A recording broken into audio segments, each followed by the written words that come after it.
Assalamualaikum warahmatullahi wabarakatuh. Perkenalkan, nama saya Nur Ariska, NIM 2002222165. Di sini saya akan menjelaskan beberapa poin mengenai pembelajaran Al-Islam. Baik, langsung saja. Yang pertama mengenai sinergi ilmu dan integritas ilmu dengan nilai dan ajaran Islam. Integrasi sinergis antara ajaran Islam dan ilmu pengetahuan secara konsisten akan menghasilkan sumber daya yang handal dalam mengaplikasikan ilmu yang dimiliki dengan diperkuat oleh spiritualis yang kokoh dalam menghadapi kehidupan.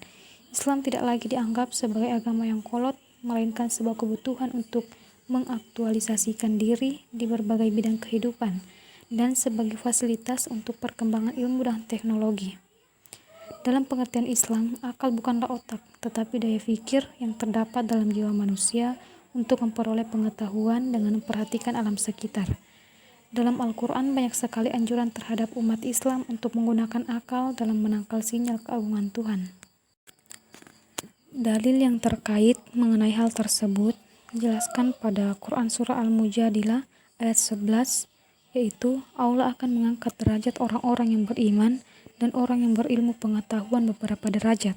Dalam Al-Quran banyak sekali ditemukan idiom-idiom dan anjuran bagi umat Islam untuk berbuat secara empiris, praktis dengan cara meneliti, mencari data dari alam sekitar, semisal pergantian malam dan siang, proses kehidupan biologis, dan misteri alam semesta.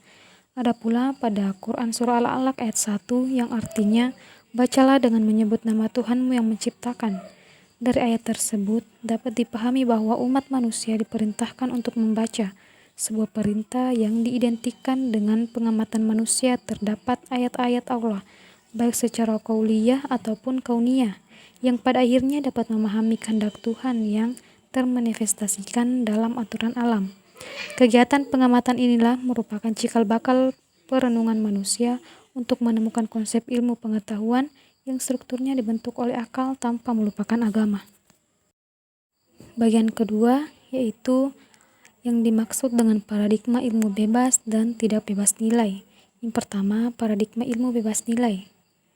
Dalam bahasa Inggris sering disebut dengan value free, yang menyatakan bahwa ilmu dan teknologi adalah bersifat otonom. Ilmu secara otonom tidak memiliki keterkaitan sama sekali dengan nilai. Bebas nilai berarti semua kegiatan yang terkait dengan penyelidikan ilmiah harus disandarkan pada hakikat ilmu itu sendiri. Ilmu menolak campur tangan faktor eksternal yang tidak secara hakiki menentukan ilmu itu sendiri. Selanjutnya, paradigma ilmu tidak bebas nilai. Ilmu yang tidak bebas nilai memandang bahwa ilmu itu selalu terikat dengan nilai dan harus dikembangkan dengan mempertimbangkan aspek nilai. Perkembangan nilai tidak lepas dari nilai-nilai ekonomis, sosial, religius, dan nilai-nilai yang lainnya. Yang ketiga, yaitu siapa saja tokoh penganut pahaman tersebut dan apa saja pandangannya tentang itu. Yang pertama, ilmu bebas nilai. Tokoh sosiologi yaitu Weber menyatakan bahwa ilmu sosial harus bebas nilai, tetapi ilmu sosial harus menjadi nilai yang relevan. Weber tidak yakin ketika para ilmuwan sosial melakukan aktivitasnya seperti mengajar dan menulis mengenai bidang ilmu sosial. Mereka tidak terpengaruh oleh kepentingan tertentu. Nilai-nilai itu harus diimplementasikan oleh bagian-bagian praktis ilmu sosial jika praktik itu mengandung tujuan atau rasional. Tanpa keinginan melayani kepentingan segelintir orang, budaya, maka ilmuwan sosial tidak beralasan mengajarkan atau menuliskan ilmu semua. Suatu sikap moral yang sedemikian itu tidak mempunyai hubungan objektivitas ilmiah. Selanjutnya, ilmu tidak bebas nilai. Menurut salah satu filsuf yang mengerti teori Foucault, yaitu Jürgen Habermas, berpendapat bahwa ilmu sekalipun ilmu alam tidak mungkin bebas nilai, karena setiap ilmu selalu ada kepentingan-kepentingan. Menurut salah satu filsuf yang mengerti teori itu, bahwa selalu ada kepentingan yang menjadikan tiga macam sesuai kepentingan yaitu yang pertama, pengetahuan yang pertama berupa ilmu alam yang bekerja secara empiris dan analitis. Pengetahuan kedua yaitu berlawanan dengan pengetahuan yang pertama, karena tidak menyelidiki sesuatu dan tidak menghasilkan sesuatu, melainkan memahami manusia sebagai sesamanya, memperlancar hubungan sosial. Selanjutnya, pengetahuan ketiga yaitu teori kritis, yaitu membongkar penindasan dan mendewasakan manusia pada otonomi dirinya sendiri. Sadar diri amat dipentingkan di sini. Aspek sosial yang mendasar adalah dominasi kekuasaan dan kepentingan yang dikejar adalah pembebasan atau empisasi manusia. Selanjutnya bagian keempat yaitu apakah ada pengaruh ilmu bebas dan tidak bebas nilai terhadap perkembangan teknologi. Menurut perkembangan ilmu bebas nilai, dengan tujuan perkembangan ilmu pengetahuan, kita boleh mengeksplorasi alam tanpa batas dan tidak harus memikirkan nilai-nilai yang ada, karena nilai hanya akan menghambat perkembangan ilmu.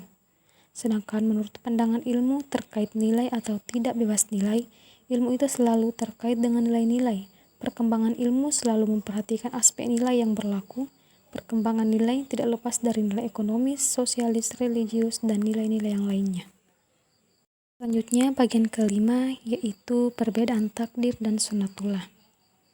Takdir, dalam Kamus Bahasa Arab karya Mahmud Yunus, kata takdir berasal dari kata qadara yang artinya ketentuan. Sesungguhnya Allah Subhanahu wa Ta'ala telah menentukan suatu perkara atas kehendaknya. Sedangkan kata qadara dengan tambahan tasydid diartikan dengan Allah Subhanahu wa Ta'ala telah menjadikan seorang itu berkuasa melakukan sesuatu dengan kadarnya atau kemampuannya. Takdir dengan tambahan huruf ta dan ya mempunyai arti Allah Subhanahu wa Ta'ala telah menakdirkan sesuatu atau Allah Subhanahu wa Ta'ala telah menentukan sesuatu. Sedangkan kata takdir dalam Kamus Besar Bahasa Indonesia diartikan sebagai ketentuan atau ketetapan Allah Subhanahu wa Ta'ala yang sudah ditetapkan sejak zaman azali. Akan tetapi manusia diwajibkan untuk tetap berikhtiar dan bertawakal. Selebihnya tetap diserahkan kepada zat yang menentukan takdir, yaitu Allah Subhanahu wa Ta'ala. Selanjutnya sunnatullah. Di dalam Al-Quran, takdir selalu dikaitkan dengan sunnatullah. Ungkapan sunnatullah itu sudah tidak asing lagi dan sudah lazim dipergunakan untuk hukum-hukum Allah Subhanahu wa Ta'ala.